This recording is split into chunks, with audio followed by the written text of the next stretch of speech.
বাংলাদেশের জনপ্রিয় চলচ্চিত্র অভিনেতা শাকিব খান।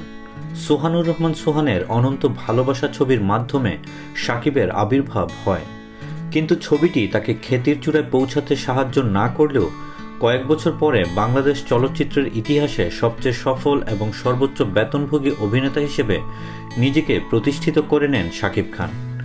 এত বড় একজন অভিনেতার ব্যক্তিজীবনী থাকবে না তা কি হয়? শাকিব খান সবসময়ই ব্যক্তিগত কথা নিয়ে সাধারণত মিডিয়ার সামনে কথা বলতে চান না, কিন্তু সম্প্রতি নিজের বাবা সম্পর্কে কিছু কথা তুলে ধরলেন মিডিয়ার কাছে। তিনি বলেন, আমার বাবাই আমার ব্যক্তিজীবনের তারকা। তিনি সবসময় সাদামাটা নির্ভেজাল জীবনযাপন পছন্দ করেন, কারো সঙ্গে সাথেও নেই পাচেও নেই। ভালো থাকতে ও নিজের সামর্থ্য মতো ভালো খেতে পছন্দ করেন। তার জীবন খুবই আদর্শিক, এক কথায় বলতে গেলে চমৎকার। পরিবারই তার কাছে সবকিছু। এই গণ্ডিতে থাকতেই তিনি পছন্দ করেন। তার কথা হলো, মানুষকে সুখী থাকতে হলে তার পরিবারকে প্রাধান্য দিতে হবে, সন্তানদের দিকে খেয়াল রাখতে হবে। উল্লেখ্য, শাকিব খান বর্তমানে ব্যস্ত রয়েছেন যৌথ প্রযোজনার ছবি নবাবের শুটিং নিয়ে।